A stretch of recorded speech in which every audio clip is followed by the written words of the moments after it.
Hello, welcome to this new video series on the ARP 2600.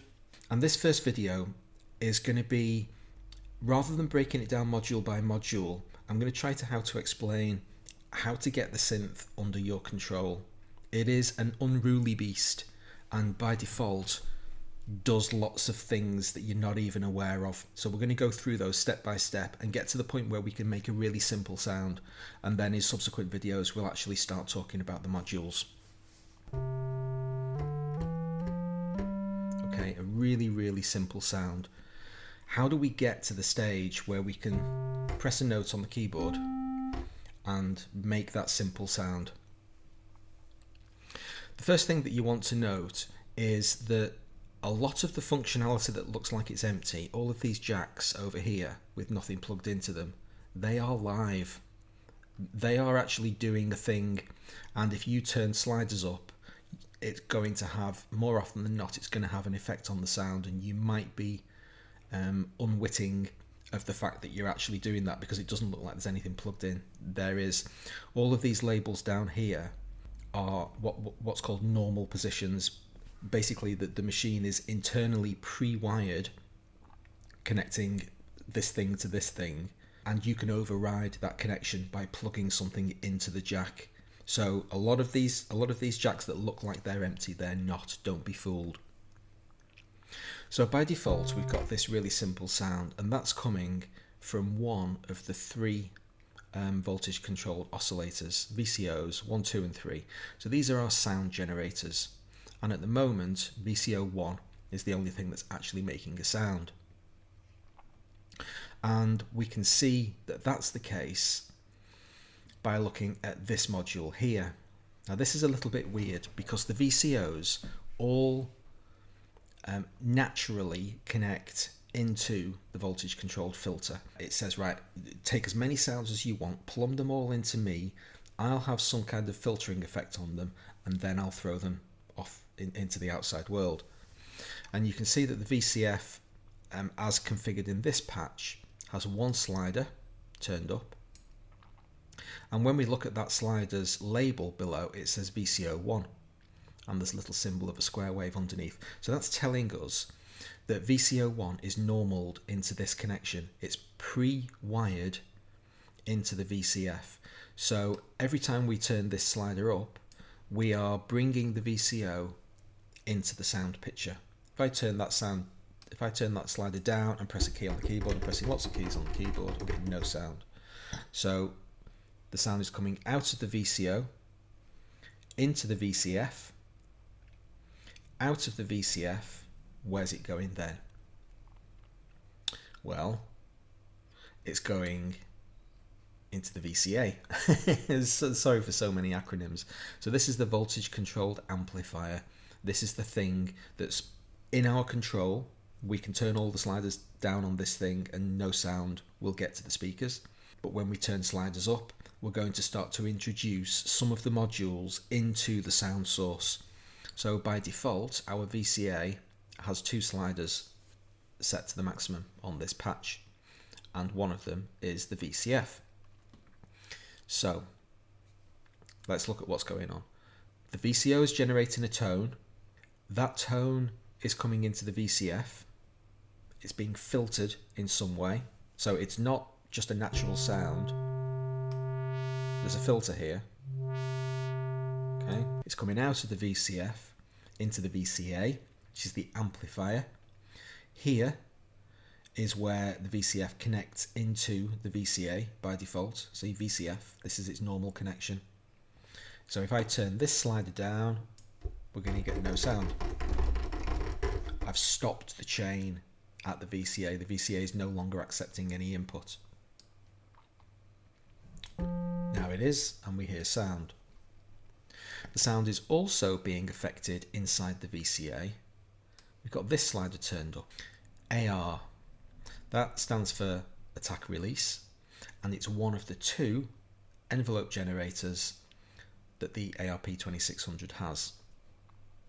So an envelope generator has many different stages potentially: attack, decay, sustain, release. So the other envelope generator up here has all four of those. We're not using that at the moment, ignore it, pretend it's not there. The envelope generator that we are using is this one down here. Really simple, just attack and release. There's no decay phase, there's no sustain phase.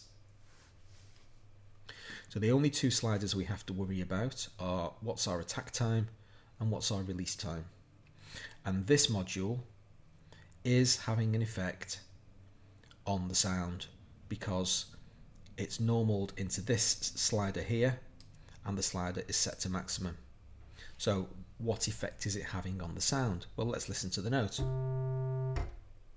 When I let go of the key, it plays for a tiny amount of time, 84 milliseconds, barely noticeable. Let's make it more noticeable. Holding the key, and then I've let go, and then it fades away. So that's the attack release envelope having an effect on the tone. The amount of effect it has on the tone is set by this slider here. So let's leave the release time really long. Okay, now we'll turn the slider all the way down. We get no sound at all. Okay, there is no longer an envelope firing to allow this tone through. There's no attack, there is no release, there's no envelope. So even though the VCF is feeding a tone into the amplifier, saying, you know, send this to the outside world, please, because no gate is opening to allow that sound out, we need an envelope to give us that gate. Nothing is getting out of the amplifier. When we start to open the gate, so you can hear the sound of the keyboard.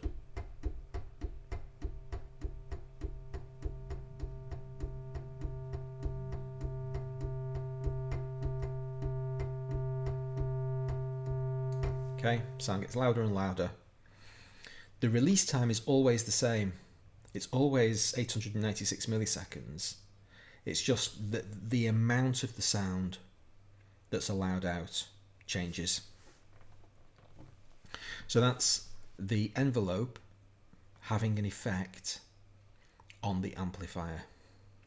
So now we have a tone, and when we release our key, the tone continues for a little while. So we're doing two different things to the sound, and it's these two sliders that we're using to have that effect on the sound. Let's turn that down a little bit. Let's turn the attack up. Now I've got a pretty long attack, so when I press the key, the sound gradually comes in. It's no longer instantly introduced. That's it, classic attack release stuff. Pretty straightforward, pretty basic. Finally, we have a mixer. So the mixer comes after the VCA, and this is the thing that the VCA isn't actually the single point of truth. In many synthesizers it is. That's the final stage before you actually get to your speakers. With the ARP we've got a mixer in the way as well. So in order for this VCA signal to actually get to the outside world, here the VCA is normaled into the mixer. So this is its pre-existing connection, and you can see that our slider is turned all the way up. If I turn that slider down, no sound. So that's your simplest possible signal path. Turn that back up, get sound again. Okay, now let's just stay on the mixer for a moment, because we've got two sliders here and the other one is labelled VCF. So that's a bit confusing. Let's try to figure out what's going on here. Turn this one down. I'm going to turn the VCF up, and here are my hands. I'm not touching the keyboard.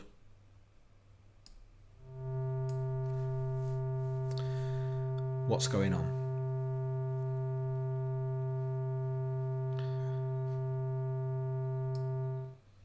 The VCF is bypassing the amplifier entirely and going directly to the output. So now we don't have an envelope being applied to the tone. We don't have to press a key on the keyboard when we turn this slider up.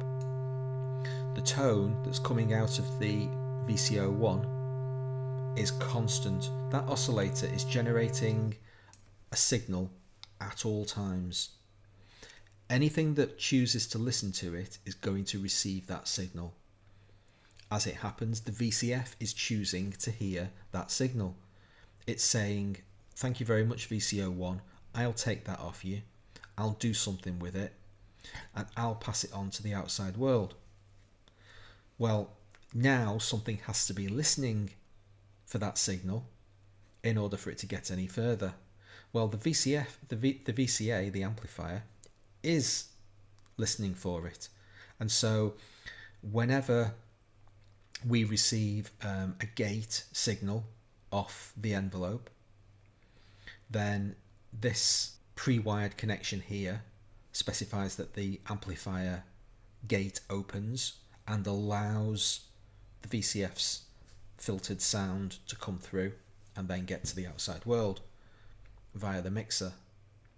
But we've turned the VCA down, so that particular signal path is blocked. But the VCF has direct connection into the mixer, bypassing the VCA entirely, and now we don't have any envelope and we don't need any hands. Now bear in mind, if I play a different note on the keyboard, the tone changes, because the VCO, the oscillator, is still listening. Let's just turn that down. Is still listening for a control voltage at its input. This thing here is saying any note that you play on the keyboard, I'm going to turn into the equivalent amount of voltage to make that particular tone. It's a voltage controlled oscillator. So in the original implementation of the ARP 2600, a 1 volt increase in signal into the VCO corresponded to a 1 octave increase in pitch. So there is a direct correlation. So when I send a keyboard signal into that oscillator, whatever keyboard signal that is, has a corresponding equivalent voltage. And once that's done, it's set. That's the output that VCO is going to generate until told otherwise. And that's why we're able to take our hands off. That tone is going into the VCF and then directly into the mixer.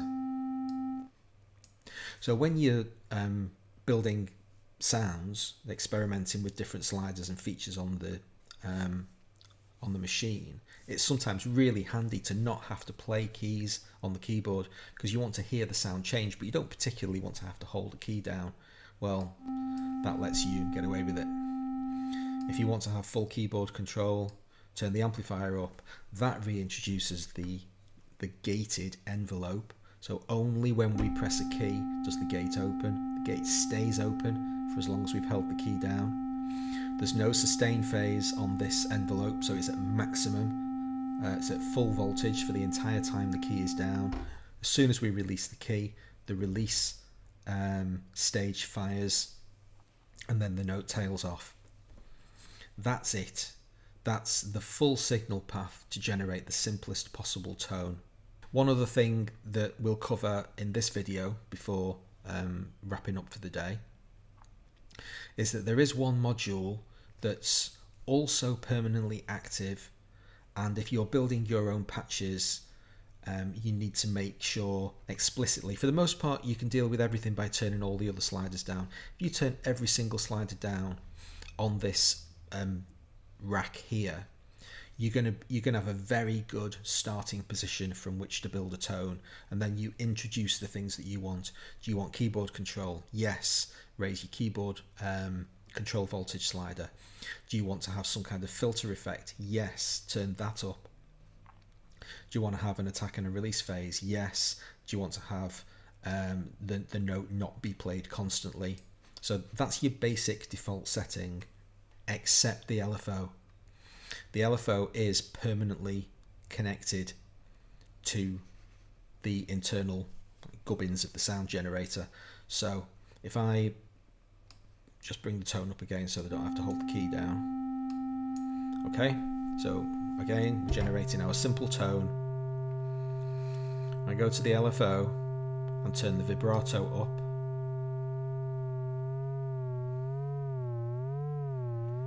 Okay, so that's now having an effect on the pitch of the tone being generated by the oscillator, and I haven't done a single thing. It's not patched in anywhere. There is no explicit connection to the LFO. And here's the LFO speed. It's currently set to 1 Hertz. Okay, so just bear in mind that this vibrato slider is hardwired to the oscillators.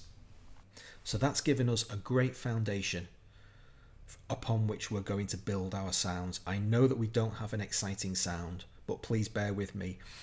The most difficult hurdle, the biggest hurdle to overcome with this synth is figuring out why stuff is happening when it doesn't look like anything is.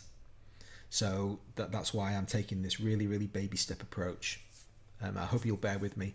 The second episode in this series will start to get more interesting with the sounds. We'll start to find out how to actually start getting some interesting tones out of the thing. I hope you'll join me then. Thanks very much for watching. See you next time.